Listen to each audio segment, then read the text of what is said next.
আজকে নেনুয়া হবে, নেনুয়া চিংড়ি মাছ দিয়ে হবে, একটা মাছ ভাজা হবে আর চুনো মাছের চচ্চড়ি হবে। তার আগে আমি এটাকে নুন হলুদ মাখিয়ে নিচ্ছি। তেলটা গরম হয়ে গেছে, তেলটা কড়াইটা পুড়েও গেল। মাছটা ভেজে নিচ্ছি,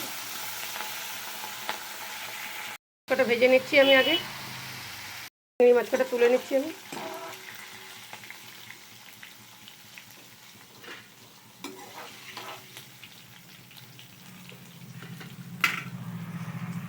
তুলে নিয়েছি, শুকনো লঙ্কা আর কালো জিরে দিয়ে দিচ্ছি। দিয়ে দেবো একটা গোটা পেঁয়াজ জিরে দিয়ে করে কাটা। একটু লাল হলে পরে আমি নেনুয়াটাকে দেবো। এটা লাল হয়ে গেছে, 4টে কাঁচা লঙ্কা আছে এর মধ্যে, একবারে দিয়ে দিচ্ছি। একটু নুন দিয়ে দেবো, একটু নুন দিয়ে দিচ্ছি, নরম হয়ে যাবে।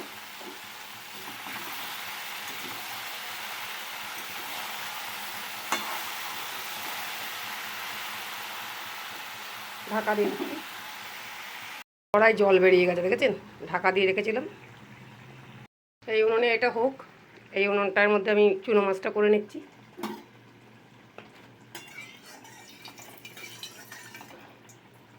তেলটা গরম হয়ে গেছে, মাছ কাটাকে দিয়ে দিচ্ছি। মাছটাকে একটু ভালো করে ভেজে নিচ্ছি। ততক্ষণ জলটা শুকোবে, ততক্ষণ আমি একটুখানি জিরের গুঁড়ো আর একটু হলুদের গুঁড়ো দিয়ে দিলাম।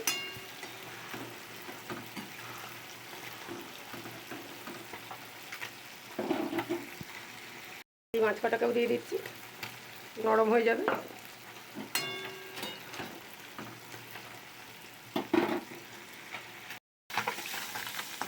মাছটা বেশ কড়কড়া করা ভাজা হয়ে গেছে, তুলে নিচ্ছি আমি। এই তেলে দিয়ে দিচ্ছি কালো জিরে, কেটে রাখা আলু,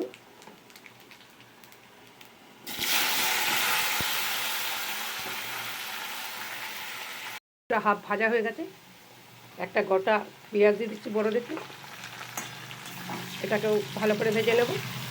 তারপরে দেবো টমেটো আর কাঁচা লঙ্কা। এটা শুকিয়ে এসছে, হয়ে গেছে, নাবিয়ে দেবো।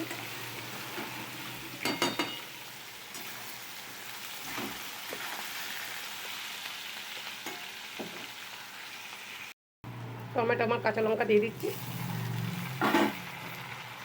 নাড়াচাড়া দিয়ে একটু মশলা দেবো।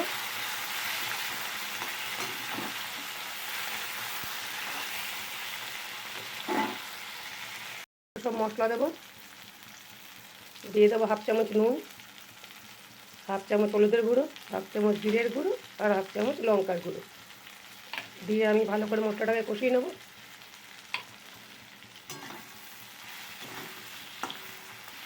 আমি একটু জল দিয়ে দিচ্ছি মশলাকে কষানোর জন্য।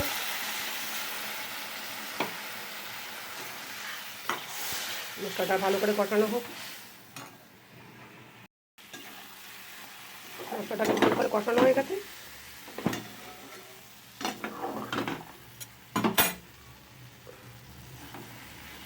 জল দিয়ে দিচ্ছি। মাছ কাটাকে দিয়ে দেবো এবার।